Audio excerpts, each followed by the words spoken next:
Now available in paperback and Kindle, All About Marilyn. Learn all about the struggles of a faded former teen sitcom star in this absolutely fabulous 5-star screenplay. Get All About Marilyn in paperback and Kindle on Amazon.com today.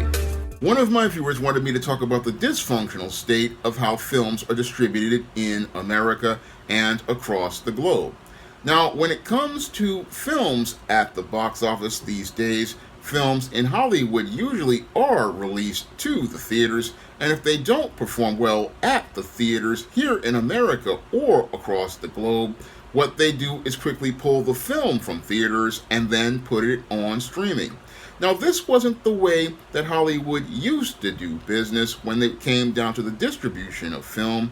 No, back in the days of the 1980s, when I was growing up, they distributed films very differently, and they distributed films very differently because there was a lot more competition and there were a lot more companies out here making films because the entire media system here in America was regulated by laws.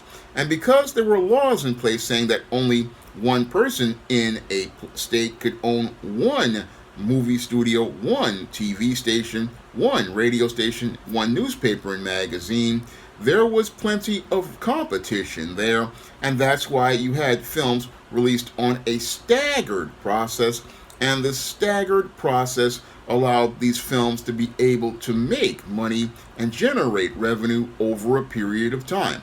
And back in that time of the 1980s, used to be that a film basically was advertised for release, and after a film was advertised for release here in America, it had a theatrical run here in America as its primary revenue stream, and once that primary revenue stream was finished, this is where that film was pulled from theaters after a maybe 3 to 6 month run, and after that 3 to 6 month run, as related to the season, it then was sent overseas to foreign markets, and after it was sent to foreign markets, there they looked to generate revenue from the foreign box office, and after they generated revenue from the foreign box office, this is where the film wound up in rotation to be sold at video stores, usually at a price of $89.99, and that high price usually deterred people from looking to buy the film,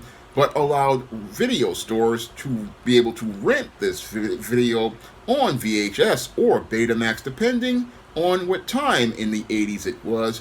And after they wound up putting it on home video, this is where the studios then looked to then generate money from more revenue streams, and those revenue streams usually came from cable channels. It came from a cable channel, like a premium one like HBO or Cinemax. Usually the premium channels got these movies first, and then after the premium channels got these movies, basic cable channels then got these movies, and then after basic cable channels got these movies, that's when these movies were heavily edited and rotated into syndication. And this process usually took anywhere from 1 to 3 years, depending on when this film was released. Usually, once the film was released, it usually took a year before that film went to home video, and then another year before that film went into premium cable channels, and then another year or so before it went to the basic cable channels, and then after that it went into syndication, guaranteeing that each of these networks would be able to generate revenue from this movie, whether it be making revenue from the American box office or North American box office, to making revenue on the foreign box office, to making money on selling the rights to the premium cable channel, to generating revenue from ads on the basic cable channel, to generating revenue from selling the syndication rights to sell it to local syndicated channels. There was a progressive revenue stream where everyone made revenue on this film, and instead of the film winding up losing money very quickly as a quickly depreciating asset. The film depreciated slowly over time as an asset, generating revenue, and that was the way that Hollywood studios made profits on their movies, and that really prevented them from taking losses on projects. This whole process of, again, distribution basically allowed these studios to make money on films, and this is where the way they did business forever from about, I'd say, about the 1960s all the way up until about 1996. Now, in 1996, everything changed when the Republican Congress passed the Telecom Act of 1996 and Bill Clinton signed the Telecom Act into law. And once that law was put in place, it made it where the entire market that was heavily regulated became deregulated. And when the market became deregulated, this is where a lot of the corporations started buying up movie studios, buying up television stations, buying up radio stations, and this basically upheaved the entire business model. Because the premium channel was owned by the same company that owned the basic cable channel. The corporation also owned the local television networks and owned syndication, not to mention they also owned the distribution of home video. And since they owned everything at this point and they weren't separate companies anymore, what happened was the complete distribution of films in as a business completely changed from being a staggered revenue stream to, because everything was consolidated into one business, it's changed from a staggered revenue stream into a single business. And many of the companies wanted to go out here and cut out the middleman as related to the process of making revenue for these films.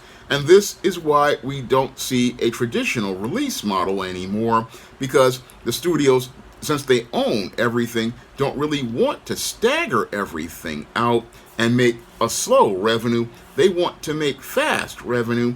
And since they want to make fast revenue, since they own everything, they don't want people to sit there and wait for a film the way we did back in the 1980s. Now, back in the 1980s, once a film came to the theater, I remember it used to take, again, a year in like 1987 before you saw a film in home video. But that, as far as 1989, that whole window started to shorten. It went from a year to 6 months, and they usually gave you 6 months because they wanted you to go see the films that were coming out in that season. But as the 90s went on, the window started getting shorter, and we started to get to 90 to 120 days for a film being in the theater before it started to come to home video. And a lot of times it was because the consolidated conglomerates basically of media wanted to try to make as much revenue as possible on these films. They wanted to make as much revenue as possible on a film as quickly, and they didn't have the patience to let the audience forget the film.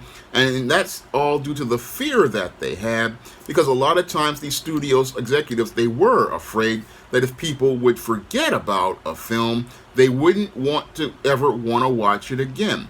And they were afraid because, again, in the early days of home video, if people forgot about a film, there was a chance that they would head over to the video store to go rent that movie. And if they rented that movie, they were going to get some revenue from that rental at Blockbuster. And there's also a chance that that person would also later on go watch it on a premium cable channel, or they would watch it on a basic cable channel. So there was a chance that they could make revenue. However, as things got conglomerated, what happened was the studios basically started to get scared because people were, again, adapting to technology. And as they were adapting to technology, what they were doing was not waiting for these films to come to the video store and rent DVDs, because by about the year 2000, people basically weren't looking to rent films anymore. It was either buy the film or wait for it to come to TV. And that basically got exacerbated when social media came along and people started putting pirate films online. So that basically cut into their revenue stream. And as it cut into their revenue stream, they basically looked to rush these films out to be able to avoid the pirates cutting into their profits. And eventually, all of this came to a head where the studios thought they could get ahead with streaming.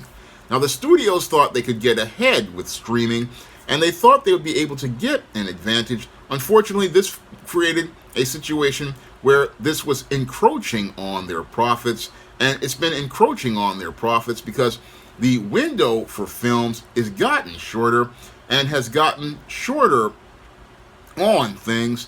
And as it's gotten shorter, it's just basically made it where many people just cannot be able to watch content and remember the content. Because I remember back in the 1980s, again, people, after they heard about a film, they would be eager to anticipate watching this film in 6 months on VHS or be able to watch it quickly. Because I remember in 1989, after Batman had its theatrical run, that's where the window was really shortened from from a year to about 90 days. Because after the Batman run, they had that film on VHS in Christmas, and I still have that Batman tape. But the whole thing is that the whole window for things has basically had a negative effect on distribution because studios are looking to make money quicker because they know that people have shorter attention spans because of the internet and basically the people watching stuff on smartphones and tablets these days.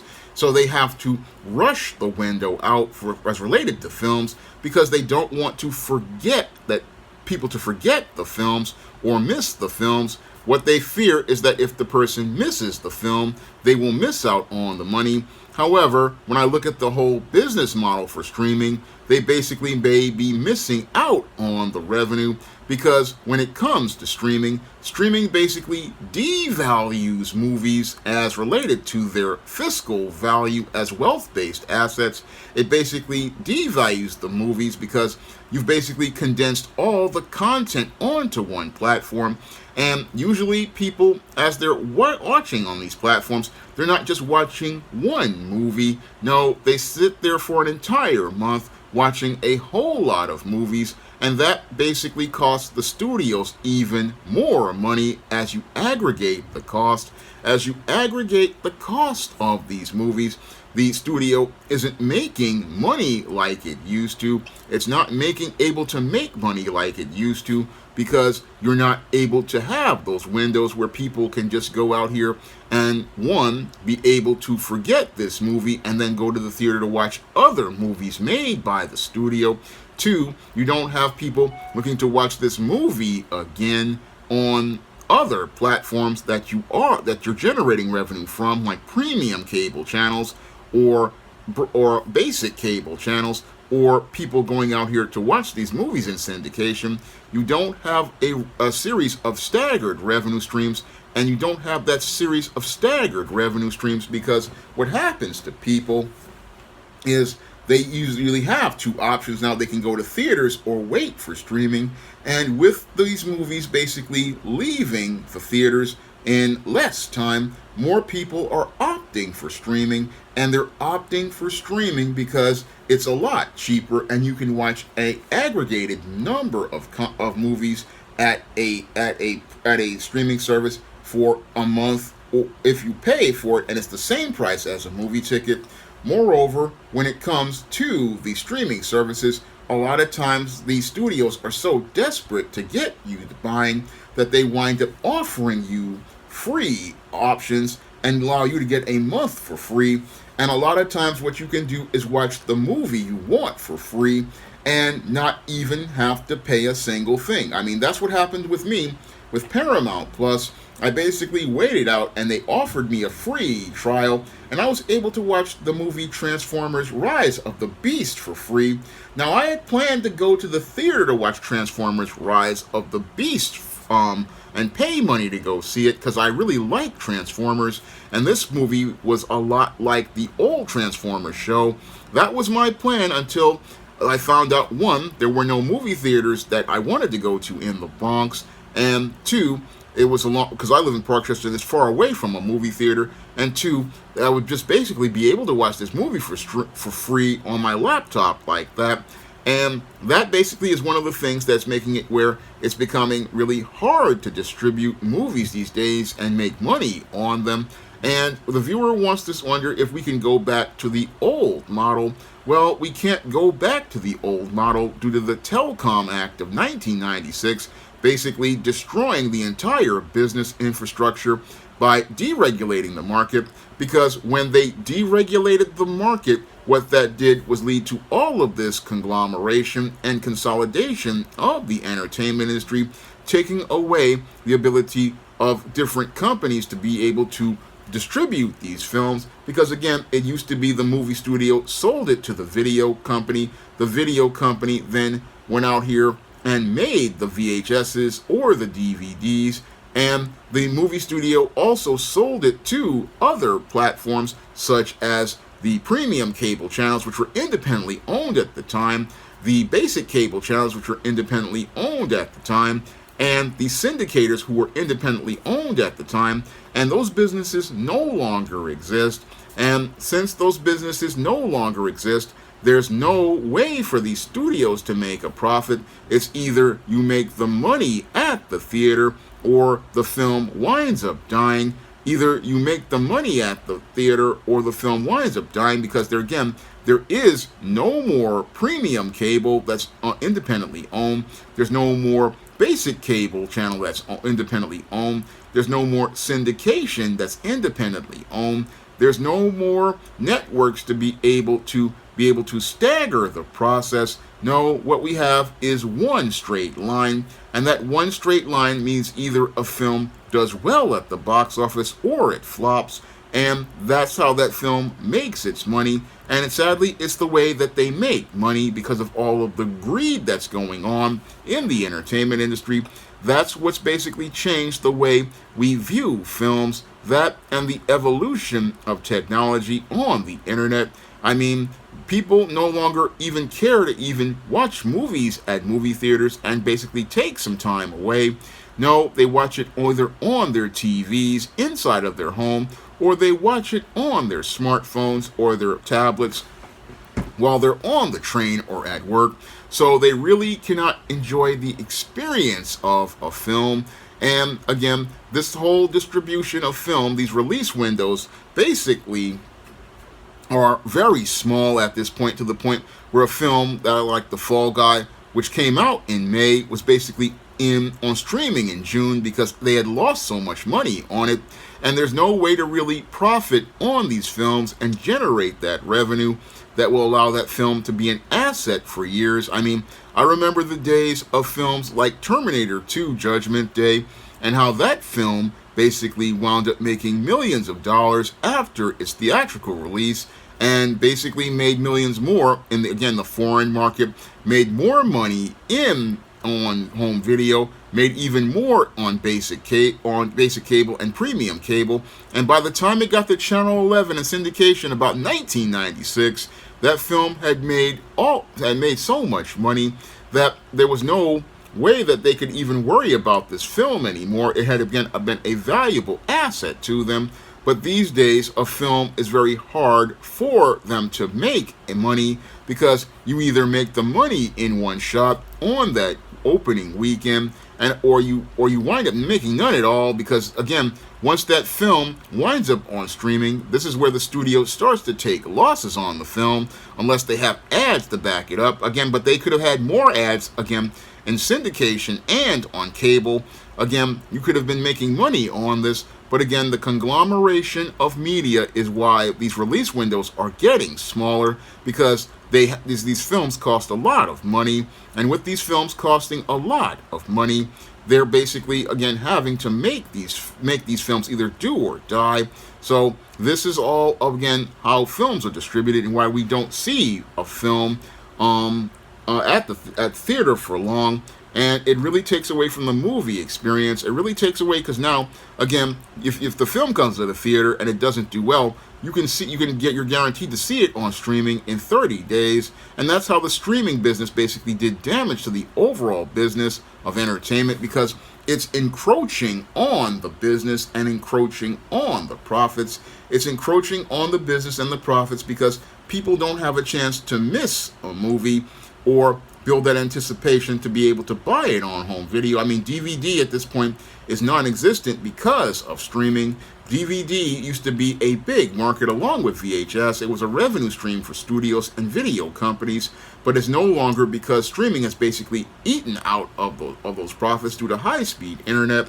And this is the sad state of affairs as related to the business of distributing films, and sadly there's no going back unless the studios start to go bankrupt or are forced to fold their streaming services. Now, if they fold their streaming services, there's a chance of getting that market back, but that they really don't want to do that because the pirates may come in and start streaming these movies, and that's one of the reasons why they started streaming, is because people originally were chopping up movies that were on home video or DVD and putting them on YouTube. And with Tubi basically out here, this is their way of trying to mitigate their costs. Tubi was Fox's way to mitigate costs as related to things, and Tubi basically has become like the video store. Yes, there are ads on Tubi, but Tubi allows the studios to generate some revenue to the point where they can make some money on ads. And since it's a lot like the video store and syndication, Tubi is the wave of the future when it comes to streaming, where yes, people will watch a movie for free that's complete and uncut. And I say complete and uncut because people want to see complete uncut movies. They don't want heavily edited movies like they do in syndication. They will watch a complete and uncut movie, even with the ads, because if you watch a movie that's complete and uncut, you're going to generate some revenue. But if the movie is cut, people will stop watching the service. So that's how the studios are making money. Now, they've created a different business model where they hope to make some money at the theaters, take it to streaming, and then eventually hope to possibly take it over to Tubi, where they can make a little bit of money. But the whole conglomeration process from the Telecom Act of 1996 has done such damage to the entertainment industry that the WGA and SAG strikes of 2023 have done so much damage that there's no going back to the old business model, and no going back because the audience has changed. The audience attention span has changed due to smartphones and tablets. All of this has gone on and basically changed the way we see films here in America.